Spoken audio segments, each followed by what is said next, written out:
नमस्कार दोस्तों, active Lakhu sir channel में आपका हार्दिक स्वागत है। मैं आपके लिए शानदार सवाल लेकर आगे आप देख सकते हैं स्क्रीन पर। कक्षा ये 10 का सवाल है और हिंदी मीडियम रहेगा आपका लैंग्वेज। और दूसरी बात है कि एनसीईआरटी माध्यम है, हिंदी मीडियम के एनसीईआरटी माध्यम है। आप बुक निकाल के एनसीईआरटी देखेंगे तो आपके सवाल जरूर देखने को मिलेगा। ये चैप्टर 12 आपका है और एक्सरसाइज आपका वर्ष हम लोग 3 है। समय दोस्तों, ऐसे ही वीडियो आपके लिए मैं बनाता रहूँगा। वीडियो पूरा देख सकते हैं, एक पॉइंट आपको पूरा समझ में आएगा। ऐसे ही इस सवाल को पहले आप देखिएगा, इसके बाद आपको सवाल मैं आपको सॉल्व करके बताने जा रहा हूँ। फिर दोस्तों चलिए आपको मैं सवाल सॉल्व करके दिखा देता हूँ कैसे सवाल को सॉल्व किया जाता है। यहाँ पर सवाल कह रहा है कि आकृति एक दौड़ने का पथ दर्शाती है। मतलब है कि आकृति इसमें दौड़ने का एक पथ दर्शाती है जिसके बाएं और दाएं सिरे पर अर्धवृत्ताकार, मतलब ये आपका बाएं साइड ही आपका दाएं साइड, ये बाएं साइड या दाएं साइड, दोनों आंतरिक रेखा खंडों के बीच की दूरी 60 मीटर है। इन दोनों की दूरी कितना है? 60 मीटर, ये वाली। ठीक है, तथा इनमें से प्रत्येक रेखाखंड 106 मीटर लंबा है। जो ये रेखा है कितना? 106 मीटर लंबा है। यदि यह पथ 10 मीटर चौड़ा है, अब ये पथ क्या, ये इतनी इसकी चौड़ाई कितना है? 10 मीटर चौड़ाई है। तो ज्ञात करना है। यहाँ पर ज्ञात करने में 2 सिस्टम दिया है, पहला नंबर दूसरा नंबर। पहला नंबर कह रहा है पथ के आंतरिक किनारों के अनुदिश एक पूरा चक्कर लगाने में चली गई दूरी निकालना है। पहला नंबर दूरी निकालना है।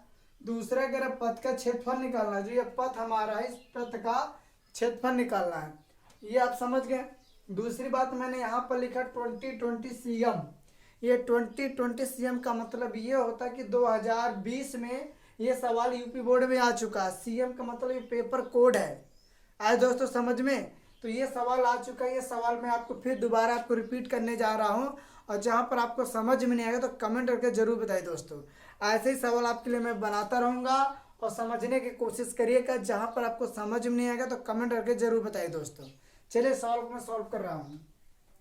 देखिए यहाँ पर आपका दिया है 2 अर्धवृत्त दिया है और 2 वृत्त क्या है? ये अर्धवृत्त है। ठीक है, तो इसकी दूरी कितना दिया है? बीच की दूरी 60 मीटर दिया है।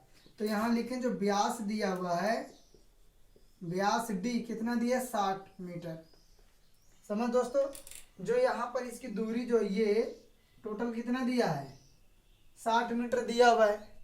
समझ दोस्तों, ये हमारा क्या दिया? 60 मीटर। 60 है 60, ये भी ये अर्धवृत्ताकार, तो भी अर्धवृत्ताकार है। समझ दोस्तों, मैं आपको दर्शा दिया हूं।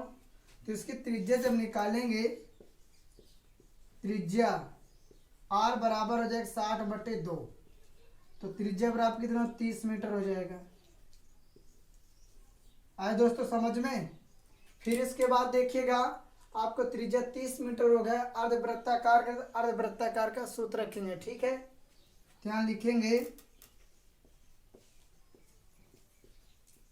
अर्धवृत्त का क्षेत्रफल, वृत्त मतलब अर्धवृत्त का परिधि निकालेंगे पहले। ठीक है, अर्धवृत्त का परिधि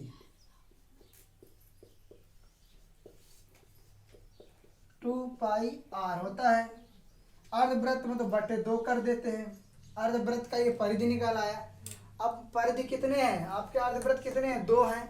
इसमें क्या करेंगे? 2 से मल्टीप्लाई कर देंगे, मतलब 2 से गुणा कर दिया। आए दो तो समझ में? तो 2 से 2 ये कट जाएगा हमारा, तो हमारा क्या आया? 2πr। ये हमारा फार्मूला निकल आया। इसके बाद आपको आगे देखिएगा, ये 2 ताल लेते हैं। पाई, पाई का मान इसमें दिया है तो पाई का मान रखेंगे 22/7। आर का मान ही रखेंगे 30, तो गुणे 30 हो जाएगा। आज दोस्तों समझ में? अब इसे गुणा कर ले, तो ऊपर पर गुणा होगा, नीचे नीचे के नीचे से खाली 7 ही बस है, तो 7 को उतार लेंगे। देखो हम इसको मान लेते हैं 30, ये हमारा 22 में 30 से गुणा करें, पहले 0 उतार लीजिएगा। 22 को 66 गुणे आपका 2 उतार लीजिएगा, बटे 7 हो जाएगा। अब 66 में 2 से गुणा कर लेते हैं, पहले 0 उतार लेते हैं। 2 छम 12, 12 की 2 हासिल 1 हो जाएगा। 2 छम 12 13 हो जाएगा। 1320/7 मीटर हवा निकल आया। अर्धवृत्ताकार का निकल आया परिधि। ठीक दोस्तों, अब इसके बाद आगे और देखिएगा, जब इसका हम परिधि निकाल लेते हैं फिर इसके आगे देखिएगा और आगे इसमें क्या क्या है और भी दिखा देते हैं।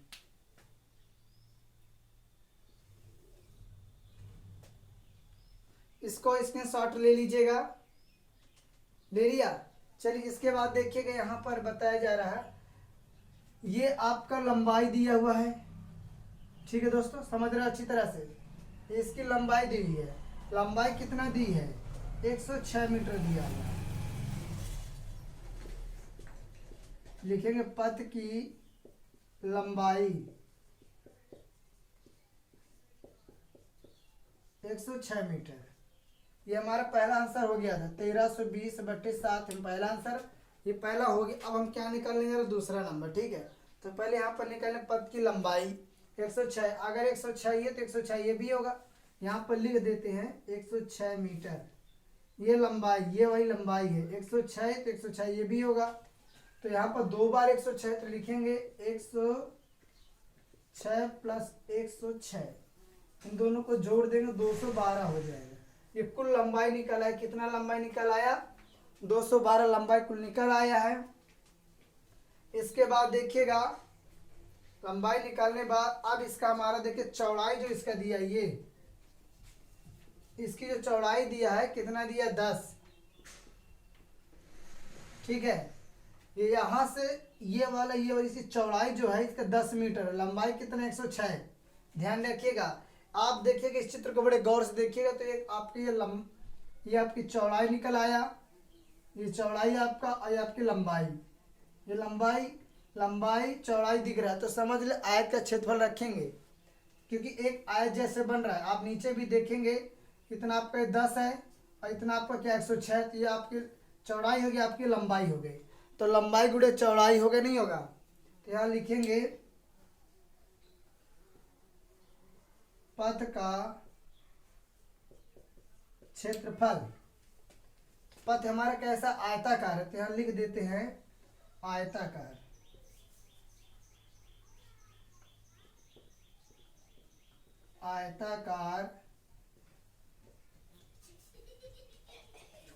आयताकार पथ का क्षेत्रफल लिखेंगे लंबाई गुणे चौड़ाई, होता नहीं होता फार्मूला, मगर एक आपका ये एक ऐसे कितने हो गए आपके, 2 हुए। तो हम क्या करें, 2 से मल्टीप्लाई कर देते, 2 ऐसे दिख रहा है ना, एक यहाँ ये दिख रहा है, एक ये दिख रहा है, तो 2 लिख देंगे।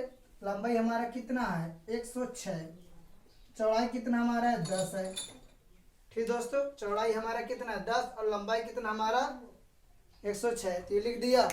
आपने स्क्रीनशॉट ले लीजिएगा, मैं नंबर 2 है सॉल्व कर रहा हूँ, ठीक है। स्क्रीनशॉट ले लिया। फिर इसके आगे देखिएगा,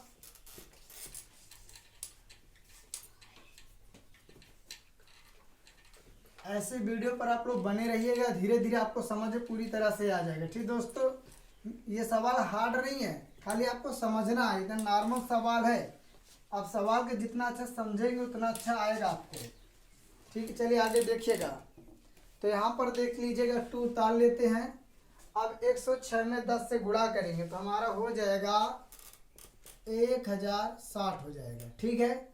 अब 2 से गुणा करें, 2 0 0 हो जाएगा, 2 6 12 12 2 हाथ से 1 हो जाएगा, 2 0 0 1 2 1 कम 2, 2120 आगे हमारा पथ का क्षेत्रफल मीटर स्क्वायर हो गया, ठीक है, कि क्षेत्रफल में स्क्वायर लिखा जाता है।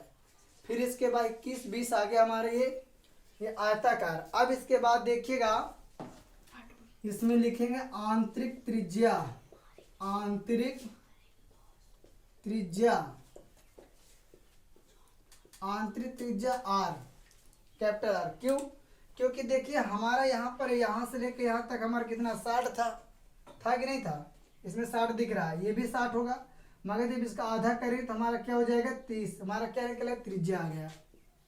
ये अंदर क्या निकला, यहाँ से लेकर यहाँ तक हमारा क्या हो गया, ये है यहाँ से ये, ठीक, इतना हमारा त्रिज्या निकल आया। अब इसके बाद देखिए 10 मीटर चौड़ा है तो बाह्य त्रिज्या हो जाएगी, तो यहाँ लिखेंगे बाह्य त्रिज्या R बराबर 30 और प्लस 10 जुड़ जाएगा, कितना हो जाएगा 40। ठीक है दोस्तों, तो 40 मीटर हमारा त्रिज्या बाह्य हो गया और आंतरिक हमारा हो गया 23। अब इसके बाद लिखेंगे सूत्र, वृत्त का क्षेत्रफल लिखेंगे, वृत्त का क्षेत्रफल पाई हो जाएगा R square minus capital R का स्क्वायर, ये फार्मूला है। तो पाई का मान 22/7 होता है, इस मान आर की वैल्यू क्या है 40, तो 40 का स्क्वायर हो जाएगा माइनस कैपिटल आर की वैल्यू कितना दिया 30, तो 30 का स्क्वायर हो जाएगा 22/7, 40 का स्क्वायर हो जाएगा 1600 माइनस 30 स्क्वायर हो जाएगा 900, 22/7। अब 1600 में 900 घटा दें तो हमारा क्या आ जाएगा 9 7 16, 700 आ जाएगा, नहीं आ जाएगा भाई। 1600 में 900 घटाएंगे तो हमारा 700 आ जाएगा। अब 7 को क्या 7 से कट जाएगा एक बार में, तो 22 गुणे हमारा क्या बचा 100 बचा, 22 में 100 से गुणा करें तो हमारा क्या हो जाएगा 2200 हो जाएगा। आए दोस्तों समझ में। अब इसके बाद ये हमारा हो गया मीटर का स्क्वायर। हमने आयताकार भी निकाल लिया, वृत्तकार का भी क्षेत्रफल निकाल लिया। अब इसके बाद देखिएगा नंबर पूरा कह रहा है, तो पथ का क्षेत्रफल ज्ञात करने के लिए कह रहा है। ठीक है, पथ का क्षेत्रफल कह रहा है ज्ञात करने के लिए, तो वो भी हम आपको पूरा करके दिखा देते हैं। ठीक है दोस्तों, ऐसे वीडियो पर बने रही, वीडियो को पूरा देखें, समझ में आएगा। अभी नंबर 2 ही चल रहा है। लिखेंगे पथ का क्षेत्रफल बराबर हो जाएगा, लिखेंगे आयताकार पथ का क्षेत्रफल प्लस लिख देंगे वृत्त का क्षेत्रफल। ठीक है, ये है। तो आयताकार पथ का क्षेत्रफल कितना आया था आयताकार का 21 20 प्लस, और वृत्त का क्षेत्रफल कितना आया था हमारा 2200 आया था। इन दोनों को जोड़ देते हैं, 0 हो जाएगा, 2 हो जाएगा, 2 1 3 हो जाएगा, 2 2 4 हो जाएगा, 4320 हमारा आ गया पथ का मीटर का स्क्वायर। और ये हमारा हो गया नंबर 2 आंसर। ठीक दोस्तों, समझ में है कि नहीं। ऐसे ही सवाल सॉल्व किया जाता है। बताइए आप इस सवाल को पहले आप स्क्रीनशॉट ले लीजिएगा, ले लिया। ऐसे ही सवाल को समझना चाहिए, धीरे धीरे आपको आने लगेगा। ऐसे सवाल पर बने रहिएगा। ऐसे वीडियो मैं आपके लिए बनाता रहूँगा। जहाँ पर आपको समझ में है तो कमेंट करके जरूर बताइएगा। और मेरे वीडियो के लिए आप 1 मिनट या आप 1 सेकंड भी समय ले सकते हैं। अगर आपने मेरे चैनल को सब्सक्राइब किया है तो आपने शेयर कर सकते हैं अपने दोस्त यार के लिए। अगर आपने सब्सक्राइब नहीं किया सब्सक्राइब कर लीजिएगा। ऐसे वीडियो आपके लिए बनाता रहूँगा। तब तक मेरे वीडियो के लिए आप धन्यवाद दीजिएगा। आप मेरी वीडियो को देख रहे हो तो आपको मैं धन्यवाद देता हूँ। ऐसे बने रहिएगा। तब तक दोस्तों मेरे चैनल को सब्सक्राइब कर दीजिएगा। जय हिंद, जय भारत।